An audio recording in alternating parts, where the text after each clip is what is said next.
by using these simple settings which are in the developer options. So yeah, let's go ahead and check it out.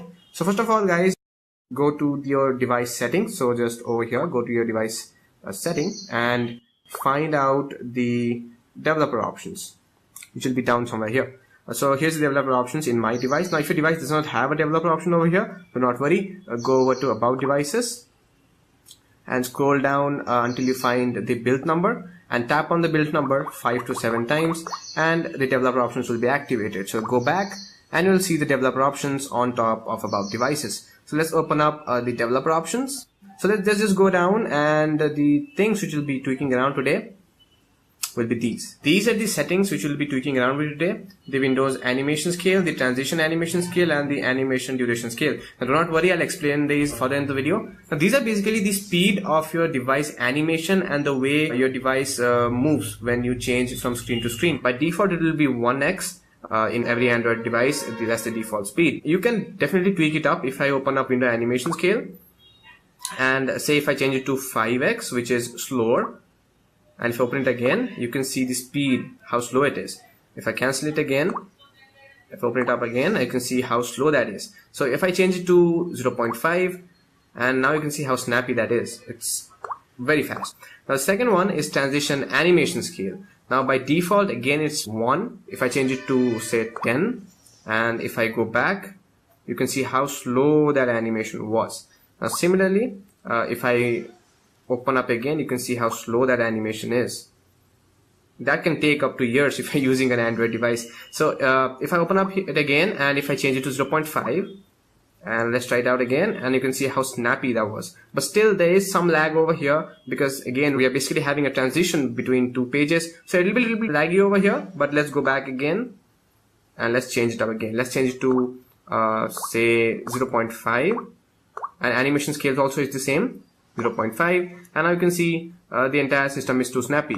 Okay, changing between apps and everything is snappy, and it's a little bit more faster because now the animations are slower, due to which the entire switching between the apps and changing places will be pretty much fast, right? You can also turn it off. As you can see, here is the turn off animation. If you turn it off everything, the animation will stop. You will not have any transition when you switch between things. So it might look a little bit ugly, but it will be very fast now because there is no animation. So as you can see, it's too snappy. There is no animation in between switching apps.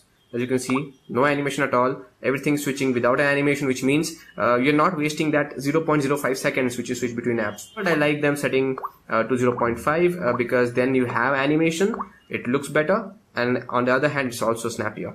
Now the second thing which we'll be doing to speed up Android device is scroll down here. And over here, as you can see, once we reach to the app section over here, we have 3 settings, which is do not keep activities, limit background processes, and show ARN. Now I'll be using these both things over here. Now do not keep activities, this is turned off by default. Now if you turn it on, what will basically happen is that nothing will run in the background. As soon as you exit an app, that will be closed. Usually what happens with the Android operating system is when you exit an app, usually you do not have an exit button. We basically hit the home button over here to exit an app. And once you exit an app, it's still running in the background. As you can see over here, it's still running in the background. Similarly, games, apps, and everything, once you exit it, it's still running in the background. You'll have to enter the app drawer and then you have to scroll it to remove it. But if you hit on do not keep activities, what will basically happen is this apps will not run in the background, which can be good apps which will run in the background. Things like Facebook, WhatsApp, they will also close. They will not notify you. So yeah, if you're using games and other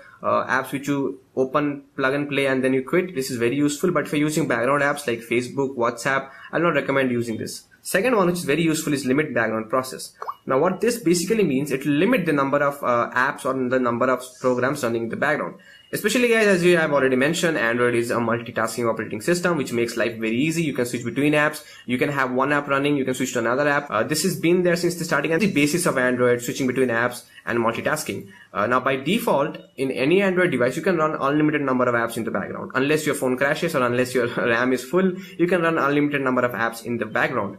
Usually people who have smaller devices or people who have low on RAM memory, they face this problem. One, if you're running say 4 to 5 apps like Chrome, WhatsApp, Facebook, and multiple apps in the background, your phone will crash unless you close them manually, and that kind of is a pain because you cannot close the apps, or you do not know which apps might crash. So this is very useful. You can limit the number of apps running in the background. Now as you can see over here, the standard limit is unlimited. If you hit on no background process, then no apps will run in the background. You will be only using one app at a time.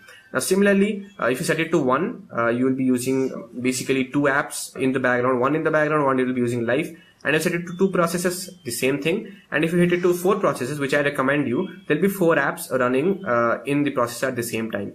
Usually people who have dual core phones, people who are low on memory, or people who have a lot of apps on their Android devices, cluttering up their RAM, I recommend you to setting it to 3 or 4. Do not set it to 1, or do not set it to no background process. Then your Android phone will be pretty much like old Nokia phones. And it's very useful because usually we do not use more than 3 apps or 4 apps at a time. So this is very useful, 3 or 4. Do not set it to 1. That will be very harmful. Let's cancel that. And yeah, that's about it, guys. That's the entire video about how to speed up your Android device without installing any apps on it. I hope this video was helpful. If this video was helpful, please give it a thumbs up. That will help me a lot. And please subscribe if you haven't subscribed. Hit on the red subscribe button and join the Android community. I'll be posting more videos on this subject. So yeah, stay subscribed for more videos like this. Comment something if you have any suggestions. If you want something else to be shown in this channel, please put it down in the comments. Subscribe, like, and yeah, that's about it. I'm your host HK from the Android Guy signing up. Stay careful, stay Androiding. Peace.